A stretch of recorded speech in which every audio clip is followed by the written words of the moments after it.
All right, let's talk about marketplaces. It can feel like a maze out there, right? You've got everything from your local corner store to these massive global online giants. The big question is, how do you choose the right one for your business? Well, that's exactly what we're going to break down today. Have you ever seen a business with a fantastic product just fizzle out? And you're left wondering why? Well, a lot of the time, the answer isn't what they sell, but where they sell it.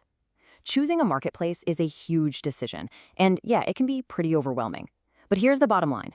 Get it right, and you can thrive. Get it wrong, and it could sink your entire business. So before we can really dive into the digital world, we have to go back to basics. We need to look at the foundation of it all, where this whole thing started, the traditional marketplace. At its core, a marketplace is really simple. It's just a space, whether that's a physical spot or a virtual one where buyers and sellers get together to do business.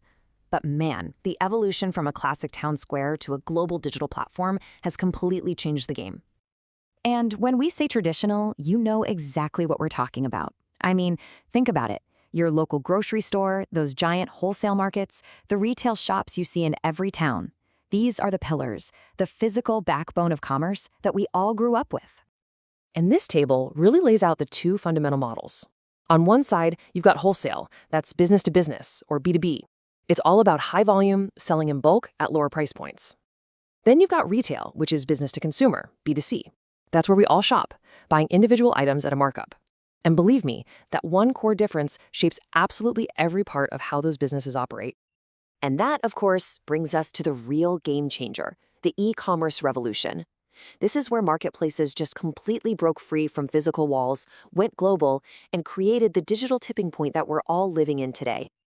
Just look at that number, $5 trillion. That's the projected value of global e-commerce sales by 2025. This isn't just a trend, folks. It is a seismic shift. It's redefining the entire global economy and the very concept of what a marketplace even is. And this revolution, it's happening right here in our pockets. Nearly 70% of all e-commerce transactions now happen on a mobile device. For billions of people, the main storefront isn't on a street corner. It's the screen they carry everywhere they go. And if you think this has peaked, not even close. According to Statista, the market is set to grow by nearly 15% every single year. So the digital marketplace isn't just big, it's accelerating at a truly incredible pace.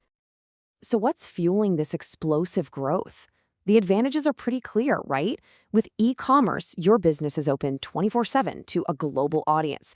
You can get rid of the massive overhead that comes with a physical store, and you can scale your whole operation with so much more flexibility. But e-commerce itself isn't standing still. It keeps evolving. We're actually entering a new frontier now, one that's way more integrated, more social, and faster than ever before. So first up is F-commerce, or what you might call social commerce. And this is so much more than just running ads. We're talking about turning social platforms like Facebook into seamless integrated marketplaces. It lets people discover and buy products right there in the app, and you get to use all that powerful targeting to reach the perfect customer. And why is this so powerful? Well, just look at the potential audience. With over 2.8 billion monthly active users, a platform like Facebook gives you this absolutely unparalleled opportunity to reach a massive, engaged customer base. Next, there's Q-commerce. That Q is for quick. You can think of it as e-commerce on steroids. Companies like Gorillas and Getir, they've built their entire business model on speed, promising to deliver groceries and other essentials in minutes, not hours or days. And this is the key.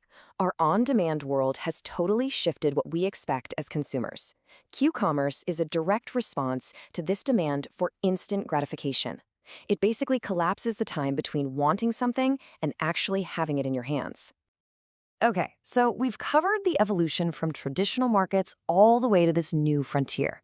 So how do you apply all this to your business? Let's build a simple framework to help you choose the right path. It really comes down to these three questions. First, who are your customers? Are they local shoppers or are they a global niche? Second, what are you selling? A perishable item like fresh groceries needs a very different market than, say, a specialty electronic item. And finally, be honest. What can you realistically support? Your resources, your time, your money, your team, all of that is going to define what's actually possible for you. And here is the most crucial point of all. There is no single best marketplace. Success isn't about chasing whatever the latest trend is. It comes from perfectly aligning your business, your customers, and your chosen marketplace. That alignment, that's everything.